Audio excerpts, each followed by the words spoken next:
സഭയുടെ പ്രതിനിധിയായിട്ട് ഇവിടെ ഇരിക്കുന്നയാളിന് എനിക്ക് ഡോക്ടർ ചാക്കോയോട് വ്യക്തിപരമായി ഭയങ്കര ബഹുമാനമുള്ള ഒരാളാണ്. അങ്ങയുടെ ഒരു അനാഥരോട് സംസാരിക്കുന്നത് അങ്ങ് കരുതുകയും ചെയ്യരുത്. അങ്ങ് സംസാരിക്കുന്ന വാദത്തിന് മറുവാദം പറയുന്നുള്ളൂ. അല്ല, ക്ഷമിക്കണം, ശ്രേൽകുമാർ തീരെ സമയം കിട്ടിയിട്ടില്ല. ശ്രേൽകുമാർ, ഇവിടെ ഇരുന്നു കൊണ്ട് ജോർജ് കുര്യനെ വെള്ളപൂശുന്നു.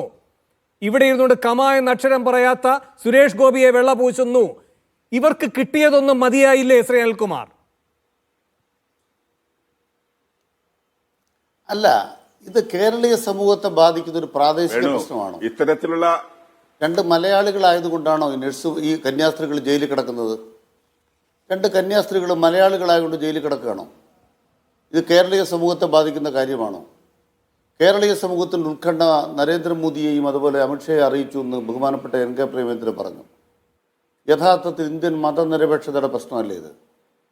ഇവിടുത്തെ മതസ്വാതന്ത്ര്യത്തിൻ്റെ പ്രശ്നമല്ലേ ഇത്? ഭരണഘടനയുടെ 25-ാം വകുപ്പനുസരിച്ച് right to profess any religion, propagate the religion ഭരണഘടന വായിച്ചിട്ടില്ലേ? അതിന് ഇന്ത്യ രാജ്യത്ത് സ്വാതന്ത്ര്യമില്ല എന്ന് ലോകസഭയിൽ പറയണ്ടേ? രാജ്യസഭയിൽ പറയണ്ടേ? അങ്ങനെ പറയുമ്പോൾ 5 MP രാജ്യസഭയിലുണ്ട് ഛത്തീസ്ഗഡിൽ നിന്ന്. അതിൽ 4 കോൺഗ്രസ്സാണ്. 4 കോൺഗ്രസ് MP ഛത്തീസ്ഗഡിൽ നിന്നുണ്ട്. എന്താ UDF MP പ്രതിഷേധം? രാഹുൽ ഗാന്ധിയുടെ ട്രീറ്റ്. ലോക്സഭയിലേക്ക് 4 കോൺഗ്രസ് MP പറഞ്ഞത്.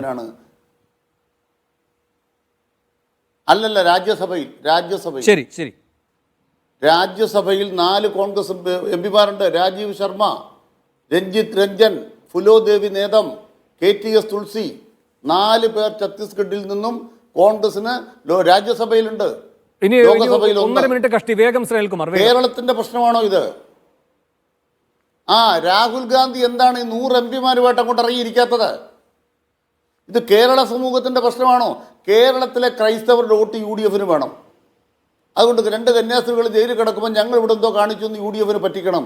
നിങ്ങൾ നരേന്ദ്രമോദിക്കും അമിത്ഷയ്ക്കും മുമ്പിൽ ഒറ്റുകൊടുത്തു, ഭരണഘടന ഒറ്റുകൊടുത്തു. ഞങ്ങൾ പറയുന്നു ഇത് മതനിരപേക്ഷതയുടെ പ്രശ്നമാണ്. ഇത് ഭരണഘടന പ്രകാരം ഇവിടുത്തെ മതന്യൂനപക്ഷങ്ങൾക്ക്, മുസ്ലിം ക്രിസ്ത്യൻ ന്യൂനപക്ഷങ്ങൾക്ക്, മറ്റു മതന്യൂനപക്ഷങ്ങൾക്കുള്ള റൈറ്റിൻ്റെ പ്രശ്നമാണ്. ആ പ്രശ്നത്തിൽ ബജരംഗദളിനെ പോലുള്ള ആൾക്കൂട്ട സംഘത്തെ അഴിച്ചുവിട്ടത് BJP RSSുമാണ്. ഇത്രയും നാളും ഹിന്ദുക്കളും അതുപോലെ തന്നെ ക്രിസ്ത്യാനികളോട് ഒരുമിച്ച് മുസ്ലിമിനെ അടിച്ചേക്കാം, ഇതായിരുന്നു ഇവരുടെ പൊളിറ്റിക്സ്. ക്രിസ്ത്യാനികളെ കൂട്ടക്കൂട്ടി ഹിന്ദുക്കളോട് ചേർന്ന് മുസ്ലിമിനെ തല്ലണം, പൊതുശത്രു മുസ്ലിം. ഇതാണ് ഇന്ത്യ രാജ്യത്തെ BJPയുടെ പൊളിറ്റിക്സ്. കേരളത്തിൽ ഈ കിരീടമൊക്കെ വെച്ച് 4 സീറ്റ് കിട്ടാൻ വേണ്ടി പറ്റുമെന്ന് നോക്കിയിട്ട് തൽക്കാലം ഒന്ന് കൂട്ടി ചേർത്ത് പിടിച്ചിട്ടേ ഉള്ളൂ. ശരി, അടി ഉറപ്പാണ് 2 കൂട്ടർക്കും.